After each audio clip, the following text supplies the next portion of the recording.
करता है, बहुत माँ के बिना कुछ नहीं करता, खूब माँ को प्रेम करता है। लेकिन जब उसका ब्याह हो जाए और सुंदर सुलक्षण पत्नी मिल जाती है तो पत्नी इस प्रकार उस लड़के को प्रेम करती है कि जो लड़का दिन रात माँ की बात मानता था आज पत्नी की बात मानने लग जाता है। ये पत्नी के प्रेम का प्रभाव होता है कि वो जिंदगी भर पालने वाली माँ से भी अलग हो, पत्नी की बात मान वशीकुर्वन्ति मां भक्त्या। उसी प्रकार सत्पति सत्स्त्रियाम यथा, सुलक्षण नारी इस प्रकार अपने मातृभक्त पति को अपनी ओर उल्लसित कर लेती है, अपनी ओर आकर्षित कर लेती है अपने हाथ से परिहार से, उसी प्रकार मेरा भक्त हमको भी अपनी ओर आकर्षित कर लेता है। और हे दुर्वासा जी, एक बार जो भक्त प्रेम द्वारा मुझे अपनी ओर आकर्षित कर लेता फिर मैं उसको छोड़कर कभी नहीं जाता। मामा हर्षि कंचन, कभी नहीं जाता। भक्त बिना ये कुछ भी नहीं है, भक्त बिना ये कुछ भी नहीं है, भक्त है इसके जान भगत के बस में है भगवान, भगत के बस में है भगवान। भक्त बिना ये कुछ भी नहीं है, भक्त बिना ये कुछ भी नहीं है, भक्त है इसके जान भगत के बस में है भगवान, भगत के बस में है भगवान, भगत के बस में है भगवान, भगत के बस में है भगवान। धन्ना जी बड़े साधु सेवा करते हैं, खूब साधु सेवा करते हैं। पिताजी ने कहा धन्ना बेटा रोज ये निठल्ले बाबा जी को बुलाकर धन लुटाओगे तो मेरे पास इतना पैसा नहीं है कि हम तुमको इन बाबा जी की सेवा में पैसा लगाने देंगे, इसलिए खबरदार अगले दिन से अगर एक भी ब्राह्मण एक भी साधु अगर दरवाजे पर आया तो पहले साधु का टांग तोड़ेंगे और बाद में तुम्हारा। अब जाट तो जाट ही है, लठ निकाल लिया पिताजी ने।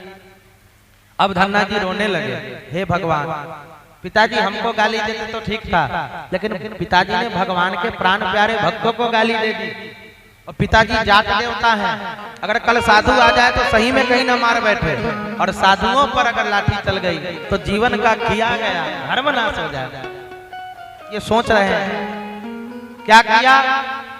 पिताजी ने बैलगाड़ी पर गेहूं के बीज ला दे, कहा जाओ 10 बीघे खेत है, बैलगाड़ी लेकर जाओ, उस पर गेहूं के बीज ला दिए, जाकर खेती करना, उपजाओ तब भोजन मिलेगा। केवल बाबा जी के साथ राम राम करने से भोजन मिलने वाला नहीं है, कर्म करना पड़ेगा, जाकर कर्म करो। धन्ना जी गाड़ी बैलगाड़ी पर 10 बोरी गेहूं लेकर उसको बोने के लिए खेत की ओर चले। बैलगाड़ी से बढ़ रहे हैं, ज्यों धन्ना जी जा रहे थे रास्ते में 15-20 टोली साधु आ रहे हैं धन्ना जी की गांव की ओर। जिला टोंक में धूमन कला गांव है, धन्ना जी का गांव का नाम है धूमन कला। रास्ते में धन्ना जाट ने देखा साधु हैं, संस्कार है, उतरे, दंडवत प्रणाम किया, पूछा बाबा जी कहाँ जा रहे हो? तो सारे साधु ने कहा अरे हम लोग तो गंगा सागर यात्रा पर जा रहे थे, लेकिन रास्ते में हमने सुना कि यहाँ धन्ना नाम का कोई बड़ा भगत है, वो साधु की बड़ा सेवा करता है, तो हम लोगों ने सोचा क्यों ना आज धन्ना भगत के यहाँ जाऊं, आज वहीं पर घी मलाई रबड़ी चले, कुछ दान दक्षिणा हो जाए तो आगे बढ़े। अब धन्ना जी के मन में वो बात याद आ गई पिताजी की, अरे साधु मुझे ढूंढते जा रहे हैं, अगर ये मेरे घर पर चले गए तो पिताजी लठ बजा देंगे, और साधु भगवान के प्राण हैं। पहले दिन भी गाया था, उद्धव मोहे संत सदा अति प्यारे, उद्धव मोहे संत सदा अति प्यारे, उद्धव जी मोहे संत सदा अति प्यारे, उद्धव जी मोहे संत सदा अति प्यारे। मैं संतों के पीछे जाऊं, मैं संतों के पीछे जाऊं,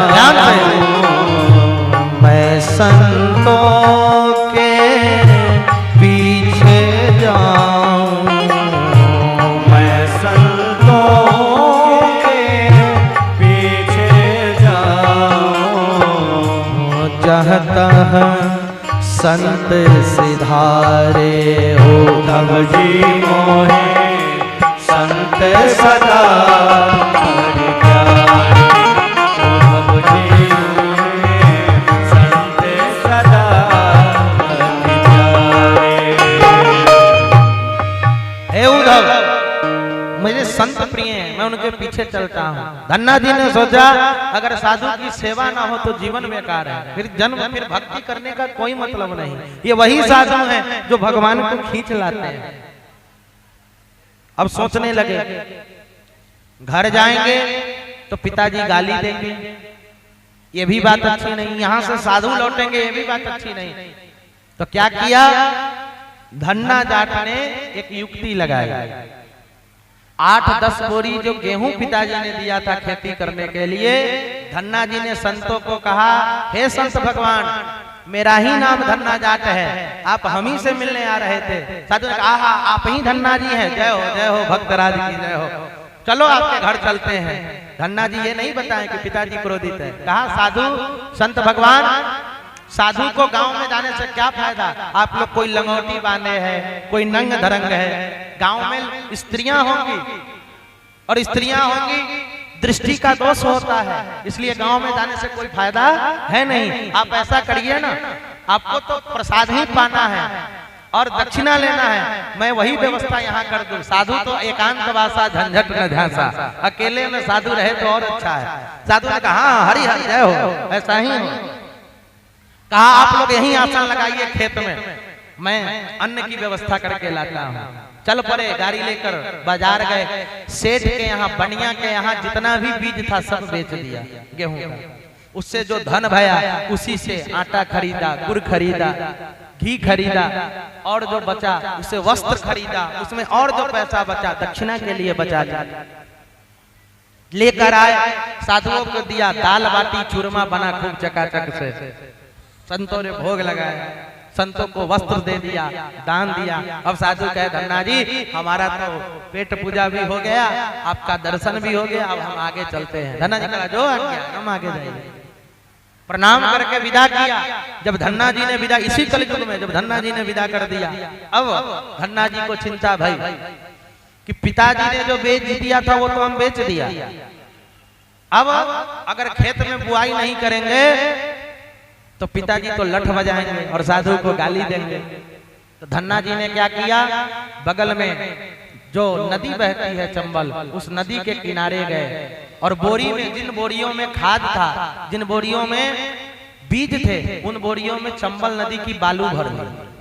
8-10 बोरी जितने भी थे सब में बालू भर दिया, गंगा का रेत भर दिया और उसको लेकर आए। क्यों, जहां धन्ना जी का खेत था उसके अगल बगल में गांव वालों की भी खेती होती थी, तो सारे लोग धन्ना जी के मित्र, धन्ना जी के पिताजी के मित्र थे। कोई चाचा का खेत, कोई ताऊ का खेत, तो लोग देख लेते कि धन्ना ने तो बुआई किया नहीं है, तो बुआई किया नहीं तो पिताजी को कह देते कि धन्ना तो बुआया ही नहीं। तो इसलिए धन्ना जी ने लोगों को दृष्टि से बचने के लिए बोरी में बालू भर लिया और बालू भरकर बैलगाड़ी को ले जाकर खेत के पास खोल दिया।